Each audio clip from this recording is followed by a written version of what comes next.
ಸಖತ್ ಖಾರ ಬಣ್ಣ ಮತ್ತು ರುಚಿ ಆಚಿ ಚಿಲ್ಲಿ ಪೌಡರ್. ಒಂದ್ ಕಡೆ ಕೊಲೆ ಆರೋಪ ಕೇಸ್ನಲ್ಲಿ ದರ್ಶನ್ ಜೈಲಿನಲ್ಲಿದ್ರೆ ರಾಜ್ಯಾದ್ಯಂತ ಅವರ ಅಭಿಮಾನಿಗಳು ಇವತ್ತು ಅಂದ್ರೆ ನಿನ್ನೆ ಚಿತ್ರಮಂದಿರಗಳ ಬಳಿ ಜಮಾಯಿಸಿದ್ರು. ದಚ್ಚು ಅಭಿನಯದ ಡೆವಿಲ್ ಚಿತ್ರವನ್ನ ಕಣ್ತುಂಬಿಕೊಂಡ್ರು. ಮೊದಲ ದಿನವೇ ಬಾಕ್ಸ್ ಆಫೀಸ್ನಲ್ಲಿ ಭರ್ಜರಿ ಸದ್ದು ಮಾಡಿದೆ ಡೆವಿಲ್.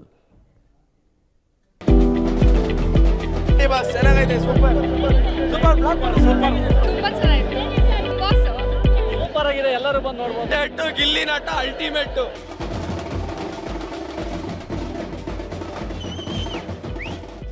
ಥಿಯೇಟರ್ ಒಳಗೂ ಪಟಾಕಿ, ಹೊರಗೂ ಪಟಾಕಿ. ಹೊರಗೆ ಬಿಂದಾಸ್ ಸ್ಟೆಪ್ಸ್, ಹೊರಗೆ ಶಿಳ್ಳೆ ಚಪ್ಪಾಳೆ ಕೇಕೆ. ಇದು ಥಿಯೇಟರ್ನಲ್ಲಿ ಡೆವಿಲ್ ಕಣ್ತುಂಬಿಕೊಂಡ ಸೆಲೆಬ್ರಿಟಿಗಳ ಜೋಶ್. ಯಾವಾಗ ಹಿಂದೆ ಬರ್ತೀರಾ? ಡೆವಿಲ್ ಬಾಕ್ಸ್ ಆಫೀಸ್ ಸುಲ್ತಾನ ಇಸ್ ಬ್ಯಾಕ್. ಕಮಾಸ್ ಫ್ಯಾಮಿಲಿ ಎಂಟರ್ಟೈನರ್ ಮೂವಿ. ದರ್ಶನ್ ಇಲ್ಲದೆ ಡೆವಿಲ್ ರಿಲೀಸ್, ಭರ್ಜರಿ ರೆಸ್ಪಾನ್ಸ್.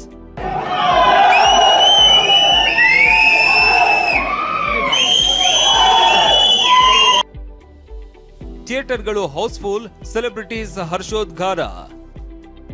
ಚಾಲೆಂಜಿಂಗ್ ಸ್ಟಾರ್ ದರ್ಶನ್ ನಟನೆಯ ಬಹುನಿರೀಕ್ಷಿತ ಡೆವಿಲ್ ಚಿತ್ರ ನಿನ್ನೆ ಅದ್ದೂರಿಯಾಗಿ ತೆರೆಗೆ ಅಪ್ಪಳಿಸಿದೆ. ಆದರೆ ಕೊಲೆ ಕೇಸ್ನಲ್ಲಿ ದರ್ಶನ್ ಜೈಲು ಸೇರಿದ್ದು ಅವರ ಚಿತ್ರ ರಿಲೀಸ್ ಆಗಿದೆ. 300ಕ್ಕೂ ಹೆಚ್ಚು ಥಿಯೇಟರ್ಗಳಲ್ಲಿ ಡೆವಿಲ್ ಆರ್ಭಟ ಜೋರಾಗಿದೆ. ಮೊದಲ ದಿನವೇ ಎಲ್ಲಾ ಥಿಯೇಟರ್ಗಳಲ್ಲಿ ಹೌಸ್ಫುಲ್ ಪ್ರದರ್ಶನ ಕಂಡಿದೆ. ಸೂಪರ್ ಆಗಿದೆ. ಬಾಸ್ ಆಕ್ಟಿಂಗ್ ಸಕ್ಕತ್ತಾಗಿ ಮಾಡಿದ್ದಾರೆ.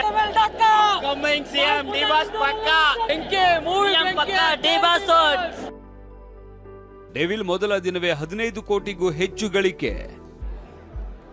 ರಾಜಧಾನಿ ಬೆಂಗಳೂರಿನಲ್ಲಿ ಸಾರಥಿ ಫ್ಯಾನ್ಸ್ ಸಂಭ್ರಮ ಹೇಳತಿರದ್ದಾಗಿತ್ತು. ಇನ್ನು ಕೆಜಿ ರಸ್ತೆಯ ನರ್ತಕಿ ಚಿತ್ರಮಂದಿರದಲ್ಲಿ ಫ್ಯಾನ್ಸ್ ಜೊತೆ ಕೂತು ದರ್ಶನ್ ಪತ್ನಿ ವಿಜಯಲಕ್ಷ್ಮಿ, ಪುತ್ರ ವಿನೇಶ್ ಡೆವಿಲ್ ಸಿನಿಮಾ ವೀಕ್ಷಣೆ ಮಾಡಿದ್ರು. ಇನ್ನು ಡೆವಿಲ್ ಕೇವಲ ಒಂದೇ ದಿನಕ್ಕೆ 15 ಕೋಟಿಗೂ ಹೆಚ್ಚು ಗಳಿಕೆ ಮಾಡಿದೆ.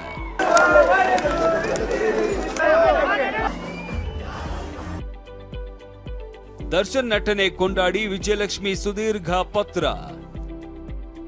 ಅಭಿಮಾನಿಗಳ ಜೊತೆಗೆ ಡೆವಿಲ್ ಸಿನಿಮಾ ವೀಕ್ಷಿಸಿದ ದರ್ಶನ್ ಪತ್ನಿ ವಿಜಯಲಕ್ಷ್ಮಿ ಪತಿಯ ನಟನೆ ಕೊಂಡಾಡಿದ್ದಾರೆ. ನಾನು ತುಂಬು ಹೃದಯದಿಂದ ಥಿಯೇಟರ್ನಿಂದ ಹೊರಬಂದೆ. ನಿರ್ದೇಶಕ ಪ್ರಕಾಶ್ ನಿಜವಾಗಿಯೂ ವಿಶೇಷವಾದದ್ದನ್ನ ನೀಡಿದ್ದಾರೆ. 2 ಪಾತ್ರಗಳ ನಡುವಿನ ತಿರುವುಗಳನ್ನ ದರ್ಶನ್ ಅದ್ಭುತವಾಗಿ ನಿರ್ವಹಿಸಿದ್ದಾರೆ ಅಂತ ಪತಿ ನಟನೆಯನ್ನ ಗುಣಗಾನ ಮಾಡಿದ್ದಾರೆ.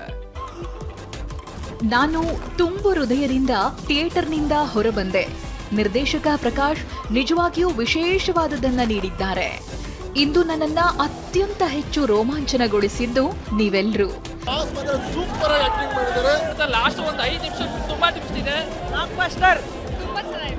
ಒಂದ್ ಕಡೆ ಥಿಯೇಟರ್ನಲ್ಲಿ ಡೆವಿಲ್ ಜಾತ್ರೆ ನಡೀತಾ ಇದೆ. ಆದ್ರೆ ಕೊಲೆ ಕೇಸ್ನಲ್ಲಿ ಜೈಲಲ್ಲಿರುವ ದಚ್ಚು ಕಂಬಿ ಹಿಂದೆನೆ ಚಡಪಡಿಸ್ತಾ ಇದ್ದಾರೆ.